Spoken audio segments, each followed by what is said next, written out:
even though we're using the same data. So their findings are a bit of people lose health insurance, and the total amount of inpatient discharges decreases, and the idea is like, well, if they don't have health insurance. I find that it doesn't actually change. The reason is that we think behind different findings is that they use a nationwide inpatient sample, which is according to people from HRQ who are collecting data, not state representative, period. And so what we do is we grab the same data set, take Tennessee and take it out, and then impute the administrative data from Tennessee, so the actual number of discharges. So of course it's going to be state representative because this is the universe, and then redo the analysis, and that's where we get a little bit of different inference. What's cool about the paper is that we kind of like test a little things out, and we kind of like recommend this as like a nifty way if you have a data set that is not state representative, that here's a loophole to where you can use that, provided you have that state data. Then there's some papers that look at healthcare outcomes and healthcare access. Long story short of there is you lose health insurance, you're less likely to go see a doctor, more likely to say you're not going to afford going to the doctor. Your health outcomes, a lot of suggestive evidence that it's going to decrease, but the precision is not there. So some things are not significant. There's not robust to some findings, but this design and decisive effects basically tell you the story that health decreases. So in that, yeah. So I know in a lot of the ACA literature, there's sort of evidence that people's perceived perceptions of their health change more than sort of more objective measures. Yes. Has a similar result been found with TennCare? Yeah, so that's interesting. So the idea here that Joe is talking about is one measure that we use for health is self-reported health, excellent, poor, or not, and we think it's a subjective measure of health. But what the Oregon student or health insurance experiment found is that when you look at those outcomes, controlling for changes in financial outcomes, those go away. And so the idea being that like you're reporting you have better health, it's maybe a little bit of idea if you're just more financially stable.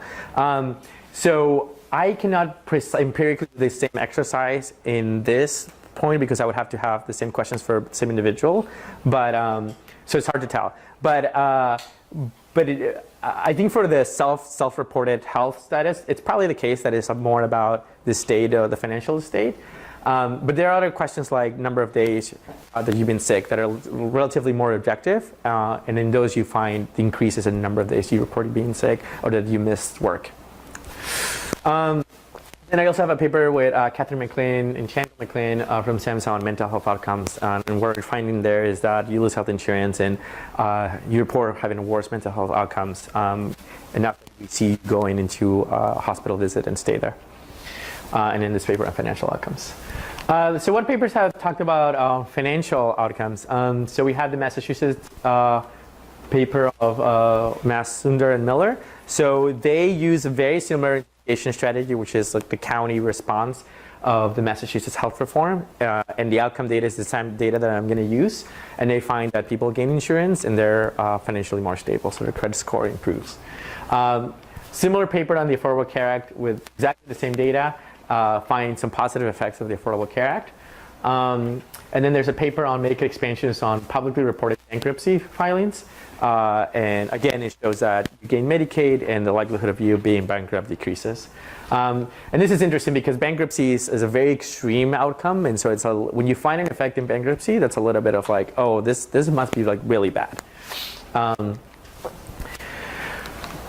So we can here talk a little bit about mechanisms. So it's like, well, how does specifically losing health insurance going to affect your financial stability? And some of the stuff may be intuitive, but I'll talk a little bit about mechanisms after you see the results, because I think it's going to be a better picture to explain those. Okay, so before we move forward, let me talk a little bit about the reform so we are on the same page. So back in 1994, Tennessee had traditional Medicaid, just your regular rules following the federal guidelines at least. And around 94, a special tax that it was helping fund Medicaid in Tennessee was about to be expired. And so the governor said, okay, we need to think or rethink the way we're funding Medicaid in Tennessee. And went to the legislator, they contracted like an agency to propose some solutions. The three solutions were the following. Either A, you can increase taxes, right, and that will help you pay for Medicaid. B, you can reduce provider reimbursement rates, i.e. you pay less to your doctors. Or 3, you can restructure how we do healthcare delivery in Tennessee. This is the political context. I think that is important to highlight is that people were thinking of national healthcare reform with the Clinton administration. And so Governor Merriweather kind of like had that same vibes and said like, well, let's do this one. Let's restructure how we do healthcare delivery in Tennessee and show that we can do this, and it could be a sidestep into what the nationwide healthcare reform could look like, which is really interesting. So I think like Tennessee is like it's our Massachusetts now, right? Where we run this experiment and see if it's going to work out. So the goals of restructuring healthcare delivery were 2. 1, let's do some cost control. Back there, the idea of cost control is let's grab everyone who's in Medicaid and put them on a managed care organization, an MCO, and then we'll save money because all that's doing is saying, okay, now I'm paying for each person, I'm paying a fixed cost, and some organization is going to take care of it, so we're going to save some money.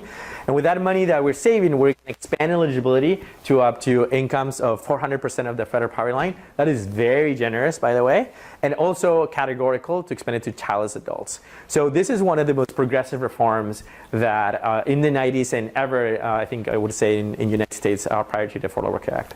Zach. How much cost sharing is going on during those changes? For this point, for the traditional Medicaid, so like everyone who was, I think, over 133 of the federal poverty line, I think the traditional cost sharing, which a lot of it is nothing for a lot of the primary care and maybe something for some specialties. So I would say not a lot as a general sort of answer. But when they kind of moved into the managed care stuff? So when they moved into the managed care stuff, right, it kind of like remained a little bit the same. There was like a fixed cost of like per visit, you pay a copay, but the co-insurance part didn't really change that much. Mm-hmm. So they did this reform. A bunch of people signed up. It was a big success in that manner of getting people signed up. And by the early 2000s, the government started running into major budget deficits. And so these major budget deficits were coming from Medicaid per se, so they needed a way to take care of this. Then forward to 2005, and Governor Bretzen basically announced that he was going to drop, or they decided that they were going to drop people from Medicaid because they couldn't afford them anymore. There's a couple of like 5 years of political context that I'm not talking about. Basically, what happened there is there was a lot of back and forth where government said like, let's do this, let's increase taxes. No, let's not do that. Okay, well, we have to cut the program. We're going to cut it from children and mother, like everyone. And people were like, no, don't do that, right? Like that's bad. And so the state even got sued. So there was a lot of back and forth. And basically, the governor was always saying like, kicking people out is going to be our last step. I don't think we're gonna do it. And then like I think December of 2004, that's when he said like, okay, we're gonna do this. We're gonna drop people. Like we can't afford them anymore. And by January 2005, that was not just an announcement. That was a thing that was happening. So starting off August 2005, people started getting letters in the mail saying you no longer have Medicaid. Good luck. Between 117 to 130,000 residents were dropped from TennCare. This Godfrey, this other paper estimates that 90% of the people dropped were childless adults, again, because they limited that categorical eligibility.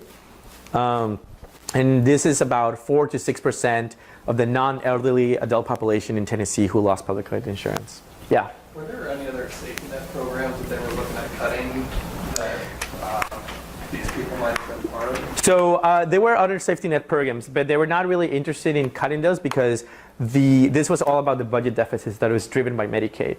So in the way, if they want to think about other safety net programs, you can eliminate that, but you're not going to save that much money, right? Because they're not as big as Medicaid. I'm curious, you said 170,000 to 230,000? Yeah. It's a pretty big range. Yeah. Is there not administrative data on exactly how, like, who was dropped, or are these estimates that are done by other researchers? Yeah, that's a great question. So these are estimates done by different people. So and let me show you the following graph.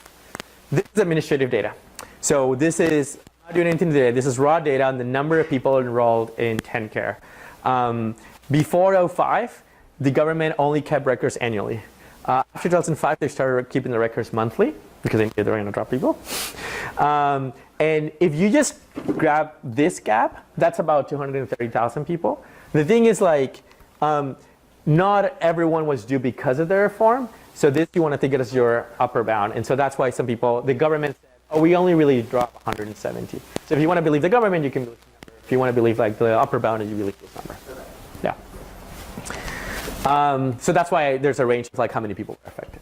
So anyways, this is the data just kind of showing you, in my eyes, like a stark drop in the number of people enrolled, right? This is obviously a little bit noisy, but once you have monthly data, you see that stark drop starting in August of 2005, and it ended up kicking up people until May of 2006.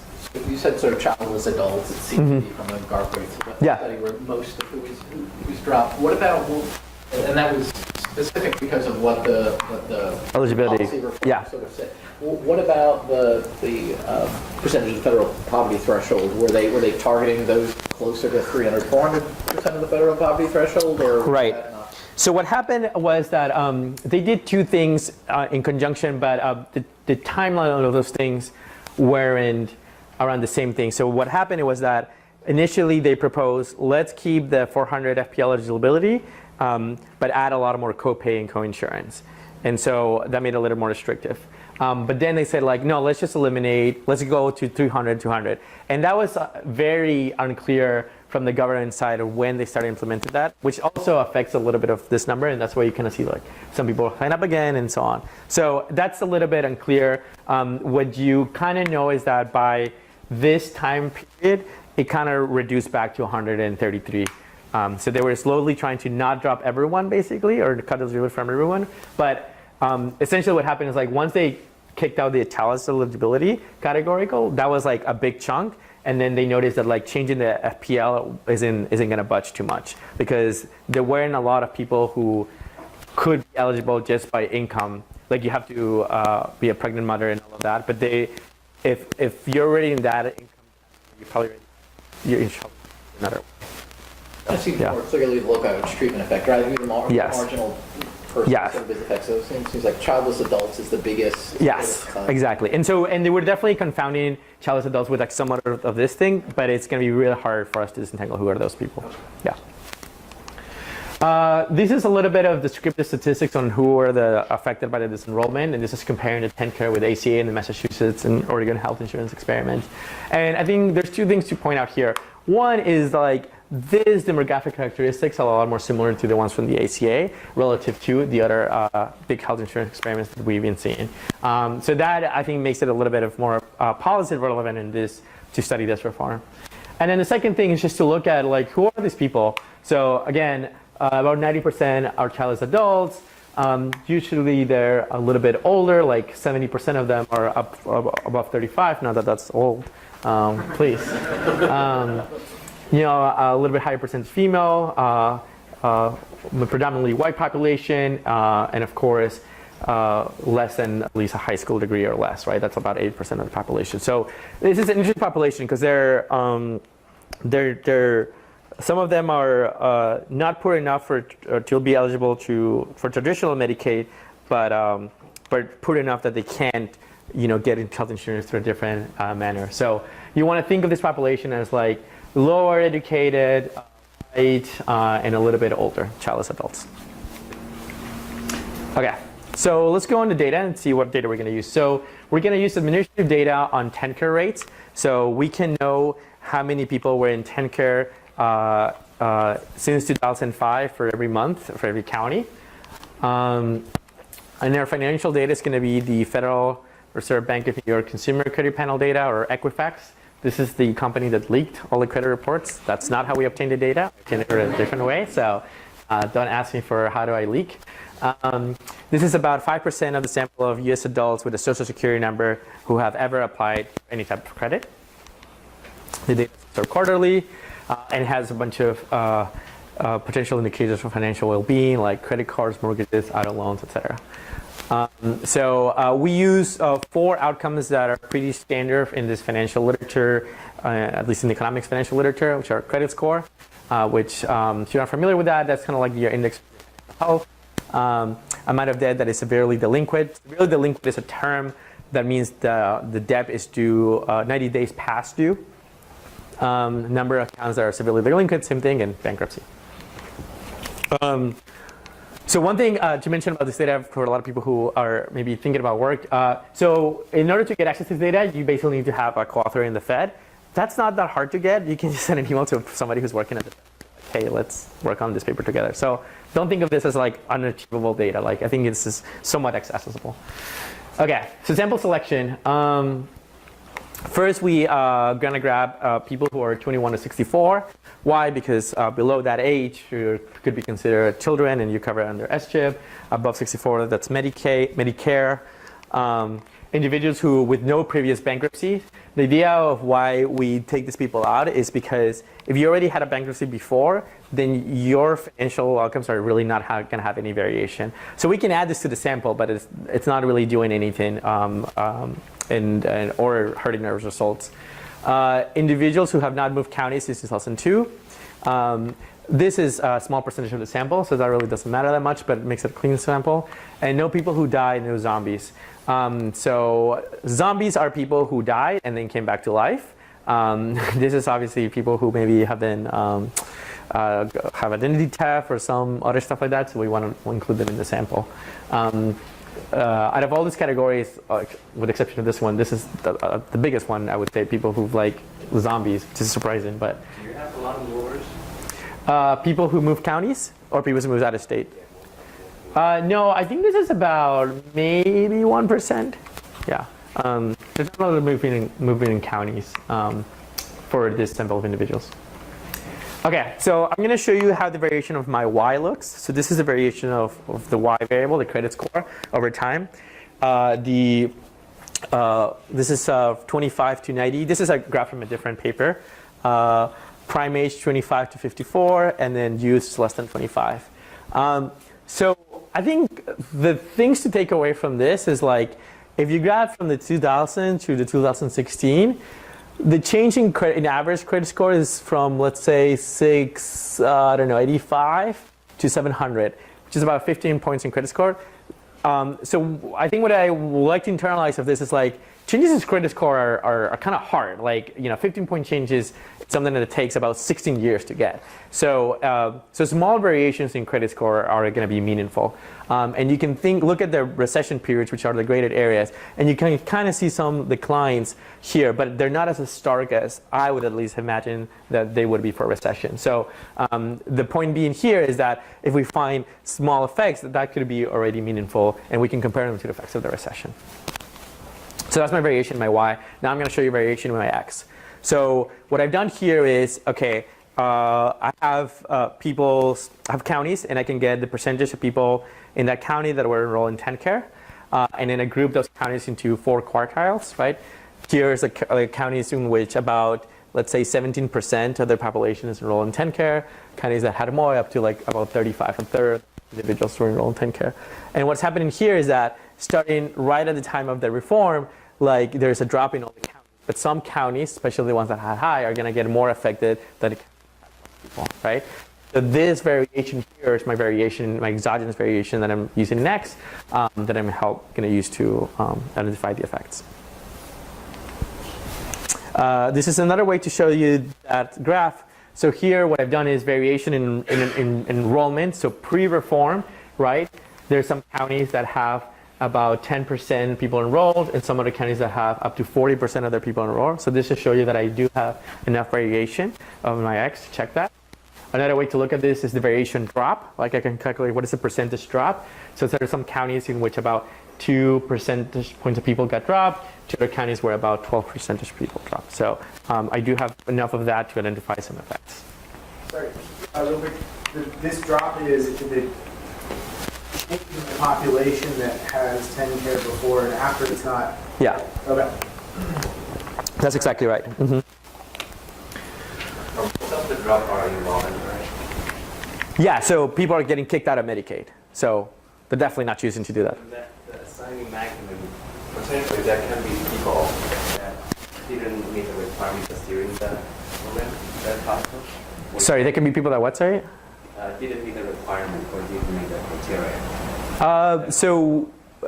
The idea, so for that to be possible, it would be like, I'm in Medicaid right now, and then, so there's a couple of stories. I'm in Medicaid right now, and I was eligible because I was a childless adult, and after reform, I lose it because I'm no longer eligible. That's part of like what I'm interested in capturing. Then there's the other kind of person who is like, I have Medicaid right now, I'm eligible, but let's say I got a better job and now I'm kicking out of eligibility. I would also be counted there as that, but presumably that's happening in all counties in a similar trend.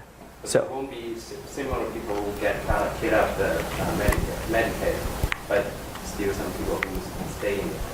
That won't be a case, right? Can you- sorry, one more time? So because of the same criteria, Yeah. because there's a new reform law. So there are people that keep kicked out of the program, Yeah. but there's still some people who didn't get kicked. Yeah. There's some people who didn't get kicked out of the program who might leave the program, you say?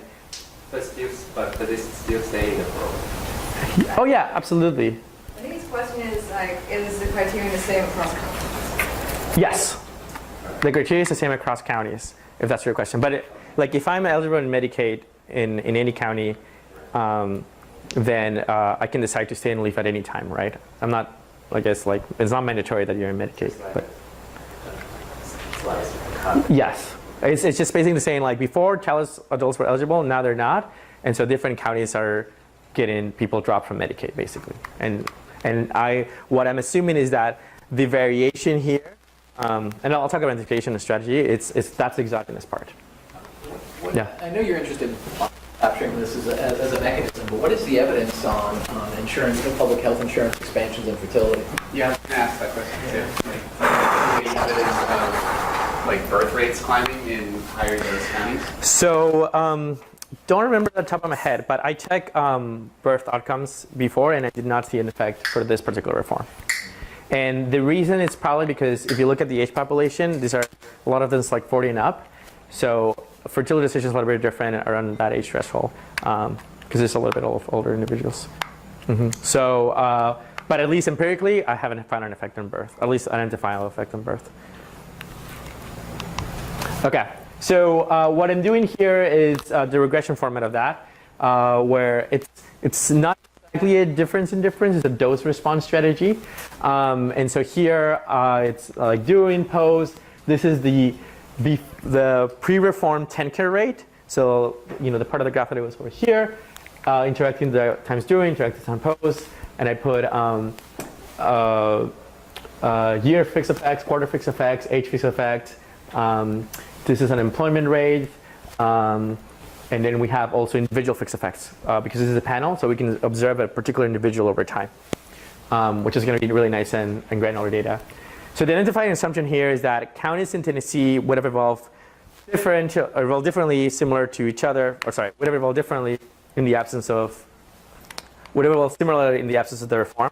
So one thing that to be clear about this identification strategy is that it's not that I'm comparing a county that was poor with a county that was rich. The idea is that the differential would have been evolved the same as it's always have been evolving. But because we had the reform, those differentials are going to diverge. And that's what the regression is capturing. Do you test that at all, or is that just a maintained assumption? So the way we can empirically suggest that this is true, because at the end of the day it's going to be an assumption, is that we can see if the differential trend, if there was a differential trend between the counties, and we hope that that's, let's say, at 0.0, and that there's going to be a divergence of that trend, and that's what we call an evidence study, and I can show you that empirically. Is there any geographical correlation, kind of going back to the previous slide there, is like Nashville, Knoxville, and Memphis further ahead like a drop? Yeah, like where do, like, so these counties they're more urban and rural? Yeah, so the counties that had high are like usually poorer, and then these are usually, so it's a mix of both poor and urban. Yeah. And where these are a little bit less urban, but like more high income and so on. So there is some correlation there, absolutely. And we subset it by urban and rural, and I can show you the effects. The effects exist in both counties. Because at the end of the day, like, even these counties, you have some people losing Medicaid, right? So we should still be able to identify the effects. Yeah, go ahead. Is there any notable differential between like how many single people there are in these different counties? Is that with any of these other indicators? So the answer is I don't know, because I cannot find, this data doesn't tell me if they're childless adults or not, right? And there is basically very few data that bar doesn't have county level. So I don't know. mhm.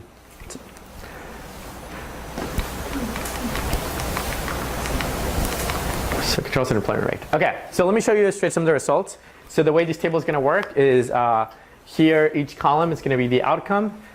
Here I'm giving you the coefficient of interest. I'm mostly going to focus on the post. So this is comparing before and after the reform is done. And here it gives you the number of observations. And what I'm doing here is I'm scaling this by the median, because if you think about this coefficient is multiplying the pre-TennCare, pre-reform TennCare rate with post, but that could range between 0 and 1. So this effect is going from 0 to 1. That's what would happen in the county. That's a little bit hard to internalize because not all counties had 0, not all counties had a 100% of TennCare rate.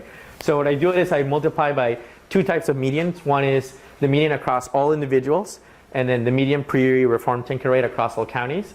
And I multiply that coefficient by the median, and that's the result that I get. So I'll talk a little bit more about interpretation in a second. So what we find in the results here is, one, that this reform reduced credit score, I call it credit score. That means worse financial health. If I look at severely delinquent debt, that it increased by about $700. Share of the debt that is delinquent, that it increased by about 5%. Number of delinquent accounts, similar thing. Share of delinquent accounts, similar thing. So all of these outcomes are telling me a consistent story, which is like the worst financial health from either way you want to measure financial health. Yeah. What's your time sample again? This is between 2002 to 2007. Okay. So before the recession. That's right. And if you include the recession, this is just gets augmented. Right. Yeah. And so what does this mean? So this means that in the median county, the average credit score in that county decreased by 4 points. Okay, so take that county before the reform and after the reform and decreased by 4 points. This says that the average delinquent debt increased by $143, and same thing for the other coefficients. Yeah. So that, I guess, along with the recession concern. Yeah. Have you looked at Tennessee housing markets? I don't see why you would, but my question, bear with me here. We're gonna show you that. Oh. Yeah. Okay. I think so. I think I have it in the slide. There's been a lot of Yeah. housing markets, the downturn was around that time. They started tanking. Yeah. And the vast majority of household portfolio wealth is in there. Yeah. That could be confounded in these results. So absolutely, and I think that's a good point to raise. So even without any some housing exercises that we did, the thing that has to work really well is the timing. Because here we have the month-to-month variation, right? So it has to be a story that the housing thing had to affect all these counties exactly on August of 2005 and finish in May 2006. Well, I guess my thought is since you've got these relatively coarse bins for pre, during, post treatment, you Right. could still be picking up, probably not the during, that's fairly believable. Right. The post could certainly be picking up sort of this confounding housing market effect. Yeah, absolutely. But we'll take into that. Okay. So this is just, I'm grabbing this outcome right here and showing and multiplying by all the different pre-TennCare rates. And what it's showing you here is that on average, some counties reduce their credit score by, let's say, some counties 2 credit score points, and other counties the average was reduced by 8 points. The recession hit an average in the United States of about, depending on where you are, but around 6 points. So this is saying that most of the effect is a little bit smaller than the recession, but pretty close, and there's some areas that it got hit pretty hard.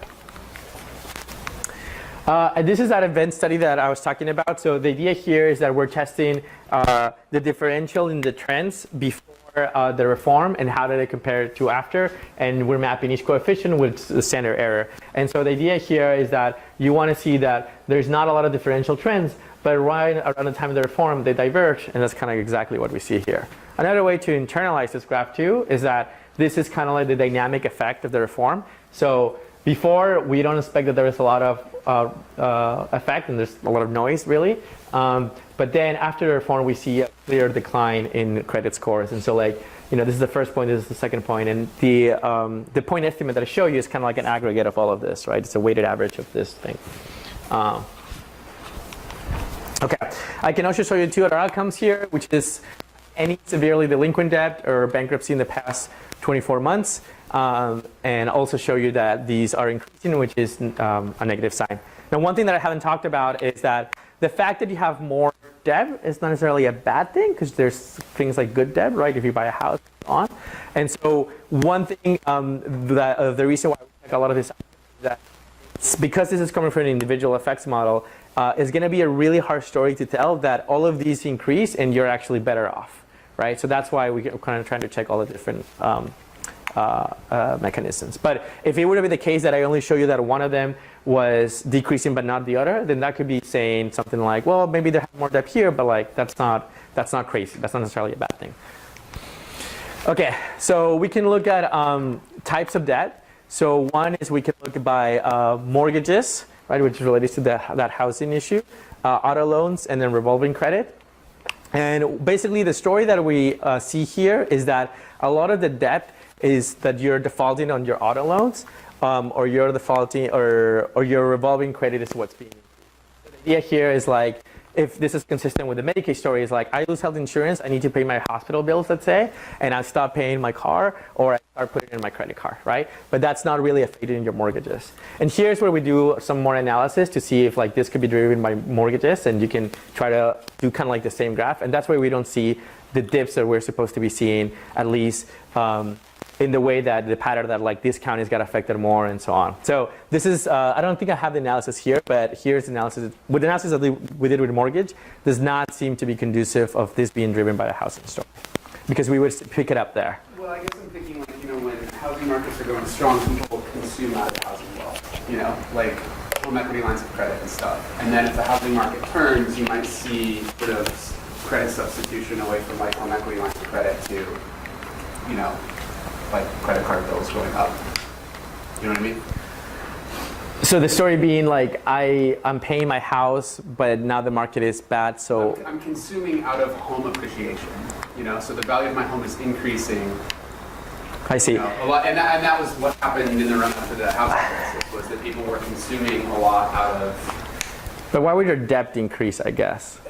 If the housing market, this is still with the story that I'm concerned about, that, okay. That the policy treatment and a housing downturn occurred at the same time. Right. So you could have these deteriorating financial outcomes when people's basically housing wealth has declined. And so now they have to substitute away, like if there's any kind of habit formation in consumption, they now have to substitute away from consumption out of housing wealth to credit card, revolving credit or something. And so you could conceivably see deterioration in some of your credit outcomes as people are forced to substitute away from consuming that housing wealth. Okay, maybe I have to chew that a little bit more. Okay. I had a little hard time follow if that would appear so quickly on the financial data. And the other point to be mindful is that these are not ex ante like super high income individuals. So a lot of them, like the amount of people that had a mortgage was low. And so the type of people that get affected a lot by the recession there's not a lot of overlap with people who are getting affected by this reform according to the demographics that we saw. But I'm happy to maybe talk a little bit further on that point and see if I can explain that better. Yeah? I was going to say, you might be able to if you have access to home equity lines, and if you had that, you could say, so that they weren't switching out of that. Right. As far as I know, we don't have home equity, but that would be a nifty way to check it, absolutely. Yeah. Do you have, to that question, yeah. nifty question, what's the identifying, how much information do you have from the Equifax stuff? How much information? Yeah. Like, what do you mean? Who it is? No. So what's the degree of anonymity there? So we know the individual's age, zip code, and their debt stuff. And their debt? Yeah. Including the mortgage debt? Right, this is the mortgage debt. Okay. I may have the data. A way of mapping. So you're connecting that? Okay, that could be interesting. Yeah. There'd be some imputation, but... Okay. Okay, so we're gonna move on from this point.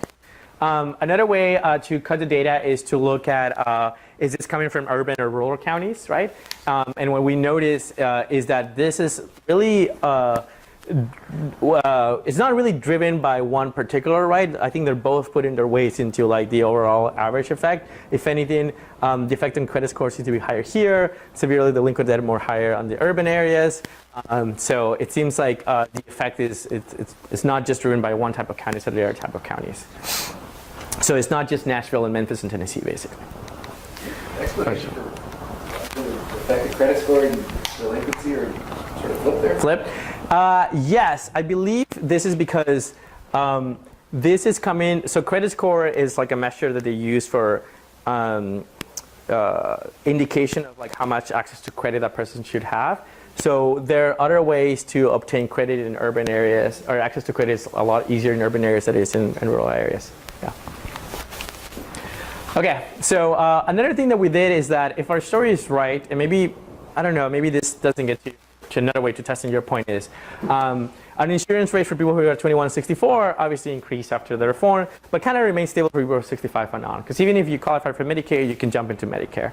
And so if our story is true, we really shouldn't so much effect on the population of 65 and over. Now, maybe they have some different housing preference, and that's not still an idea for that, but if it's the housing market, maybe we would see it in 65. But again, like the age doesn't really work that well. So here is the same kind of regressions for the Medicare age eligible population. And even though we have some coefficients here, the size is not as big as the other ones, and none of this has precision is statistically significant. So this gives us some at least resort that we're not really finding or picking something up that it's from something else that could be affecting things in Tennessee. Then we also broke it up by credit score category to see where the effect is being doing the most driven. And so this category, you can think of it as the people with the lowest like credit score, the most like financial strain, and this one with the least. And the story here that we unveiled is that the people who have kind of like worse credit before the reform are the ones who are being the most affected. And that's a little bit of that ex ante we were expecting, that this bite is really affecting more the lower end of the financially constrained rather than the upper tail. And I think, okay, so these are the things that we show you. So let me talk about mechanisms, how me losing health insurance could appear in my debt and financial variables that we have. So one is going to be hospital visits. Health deterioration sends people to the ED, and we kind of have some evidence for this particular form in the previous paper that I have. You could also be not a health deterioration story, but a health shock, like that's like a car accident. So we know that the share of people who came to the ED who were insured increased right after the reform, and I think, and I also know that we also know that uncompensated care increased for hospitals. And I can show you this graph right here from a different paper. This is the share of admissions, ED admissions by payer type, and we see that before the reform, the level of self-pay is like somewhat increasing, but right on this quarter, it increased a lot, and in conjunction to a decrease in TennCare. So this is just kind of showing you some picture that like people are coming to the ED, but like there's a lot more of self-pay. This is translating to uncompensated care.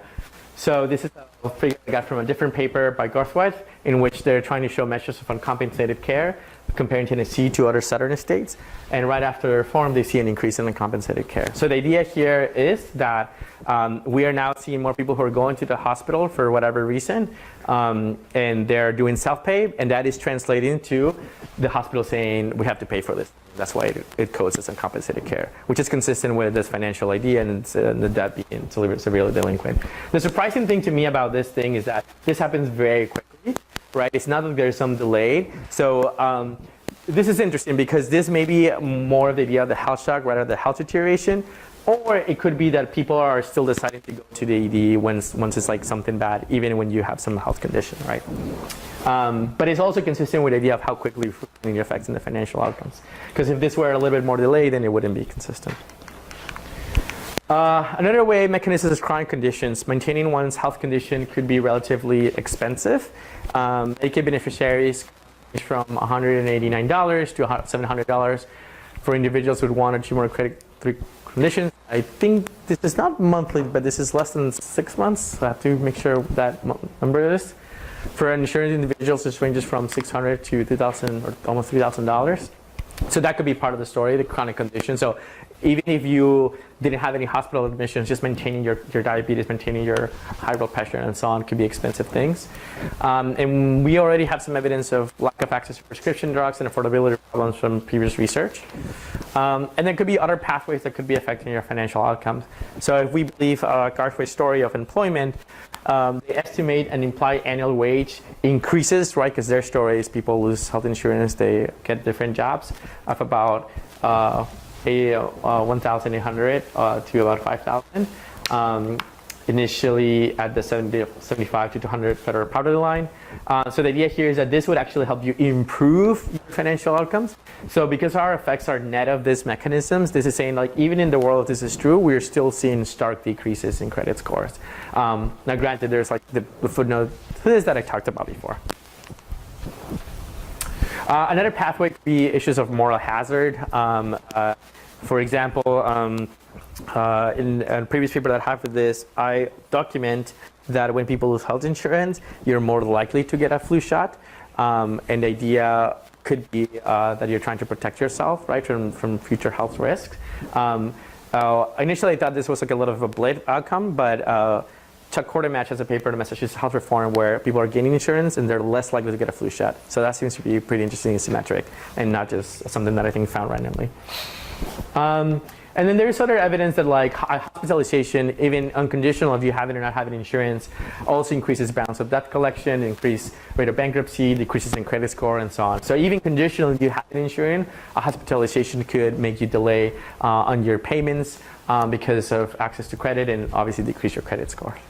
So Yeah. with all of these kind of mechanisms, do you actually empirically investigate any of them in the paper, or are you sort of just pointing to possible actions? So the unfortunate part of the credit Equifax is that we do not observe medical debt, or the medical debt that we observe is like extremely wonky.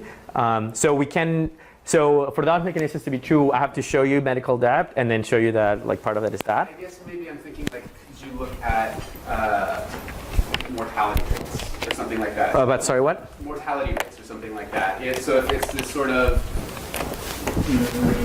access to medication or like pre-existing condition kind of things, like you'd expect to see on the margin some small increase in mortality if that's sort of the dominant mechanism. That's right. So mortality, I checked mortality. It doesn't really change that much, mainly because even those conditions that you may have. So it goes in the right direction. It's just very, very small. So and I'm not too surprised about the effect not being there just because these are relatively younger people, not the 65 and older population. But from the other papers where we look at healthcare or health decreasing, what I think balances, like the evidence right now, I think balances more to being potentially two stories, so it's not just one, is the hospital visit story and the chronic condition story. I can't disentangle which one is driving the whole thing, but I think both of them are true. And my guess from the things that I've seen is it's a lot probably of this hospital admission story that is charging you and you go to AD and then you have a bill that you need to pay. But that's a little bit hard to disentangle which of these two mechanisms is like driving the whole financial story. That I cannot tell. And I don't particularly know data how to disentangle that, at least. That's a good question, though. That, yeah. So do you really know if the person that you observed in the financial data was registering it? No. Because assigning the enrollment rates according to the location where that person resides. That's right. So I'm looking at, it's like, basically you want to think about it as like, here's a county, this is the average credit score. This county got affected this much by the reform, right? And how does that correlate with how much they drop? And the beta is just telling you correlation between that, right? So I'm not really familiar with this the dose response. Yeah. So basically, starting from a single dependent, right? The assumption is come on current, right? And even though you don't have parallel trend between those counties, you can add a county specific trend time period, you're assuming here. Yeah. And how is different from that one? How is this different from a different diff? Yeah, how plus the county specific trends? Because in a different diff, you have a treatment and a control group. Here, all my units are treated. It's just here, so think about it as different ifs as a binary world, and then you're treated or you're not, and you're comparing that. What I'm doing is all my units are treated, but the variation how much treated ranges between 0 and 1. Oh, so basically, you have So it's the intensity of how much you're getting treated. That's right. Well, so along that line, I mean, could you use like Appalachian, like Kentucky Appalachian as a control group?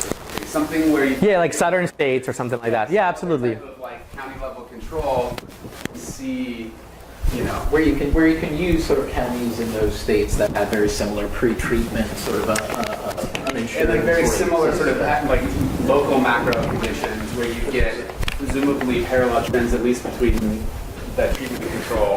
So if I want to use the county identification, what I would need to do that is know pre-reform Medicaid rates for all those counties, for all those time periods, and that I don't have, or at least I don't know where to get that, because we tried to do that.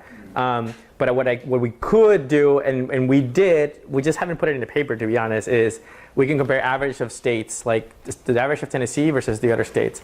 We think that's a little bit harder to buy the assumption, which is like the reason why we don't do that. But in order to do the county identification, we need the pre-Medicaid reform rate for all those counties for all those periods, and we don't have that.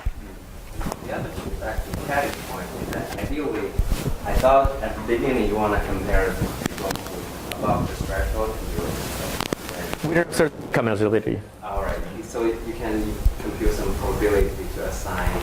That will be too complicated. the credit data is too sensitive, right? That's why they're not giving much on. Yeah. That's right. I think did you estimate some sort of like probability of enrollment based on their at the county level, like probability Based on their financial data? on the financial data, like just at the county level. It would be very wonky. I think it would just be like, we don't have much of their demographic characteristics, so it would just be on the financial stuff. So it would just probably tell me like, poor people are probably likely to enroll. And I'm like, okay, it doesn't leverage too much. Yeah. Does the federal people have the census data? Sorry? Don't they have the census data as well, the federal people? The Federal Reserve Bank? Maybe, I don't know. What are you thinking? Oh, so if they merge it? No, they haven't been yet allowed to merge. Yeah, that would be fantastic. Okay, so let me tell you a little bit of what we learned. So we learned that this reform, people lose insurance, and overall, on average, credit score declines between 3 to 4 points. Think of the recession maybe around 6 points. TOT, so this is saying how much did a person's credit score decrease? That's about 46 credit score points. So if you want to think about it like that, it's another way to the debt rose by $110 or 2 percentage points share of severely delinquent debt. Likelihood of bankruptcy increased by 0.7 percentage points. So the magnitude of these changes is keeping in those found from increases in the eligibility for the Massachusetts Medicaid expansion. So I could also compare this not to other recessions, but like to the other papers that talk about gaining insurance, and the metrics are a little bit similar. Most severe for those with worse rating initially. So I originally talked about Symmetry, and so let me show you a little bit about that. And here what I do is, this is very, I would say, back in the level, not the most scientific exercise on how to compare them, but I'm comparing what could possibly be argued as like a very decent, well-identified study on the effects of health insurance on health outcomes from the Oregon health insurance experiment, and then things that I found from the TennCare disenrollment. So I don't have clinical outcomes. Here they find no change. That was like the big surprising outcome. I can't compare that. Self-reported health, they see increases of about 15%. Mine decreases a little bit higher, between 17 and 25. Healthcare access, they're pretty symmetric in the size and the direction as well, so we find symmetry there. Here's where we don't really find too much symmetry. They find increases in preventive care by 20 to 60%. I don't really have any evidence of that, in size or significance here. This is definitely not symmetric. The idea here is they say people are getting insurance and they go more to the ED. I see people lose insurance and they go more to the ED too, so definitely not symmetric there. The difference is that this comes from survey data and admin data, and there's some issues with that. This thing seems around pretty symmetric, like the confidence intervals overlap. Credit score, which is what we're seeing here. So this is not from Oregon, this is from Massachusetts. The average increase was around 2.4. when people get insurance, and I'm finding with you 3.1 and 4 point, depending on the county. So I would say, and the confidence intervals are with each other, so I would say that's pretty symmetric. And in bankruptcy, it's definitely higher. They're definitely not overlapping with the confidence interval, so maybe some asymmetry in bankruptcy on how to handle that. So I think what this kind of table shows, if we take it for what it is that there's symmetry but not symmetry in every single thing. And that would be important, and I think has some interesting policy implications when we think about potential ways that we might contract Medicare if we lose health insurance. All right, well, that's all I have. Thanks for having me. You guys can follow me on Twitter if you want, but any questions, I'll take it. Yeah. So I want to ask you a social welfare question. Ooh. Yeah, so I want to ask you if this... Not on the camera. If this policy reform is sort of a good idea from an efficiency point of view. Great question. So let me tell you something about how we can try to answer that question and then give you my short answer. So here, talk about the reform. So what happened financially wise to the state is that, okay, I kick people out of Medicaid, so I'm basically saving some money, right? Because I don't have to pay for these people. So how much did the state save? There's two estimates.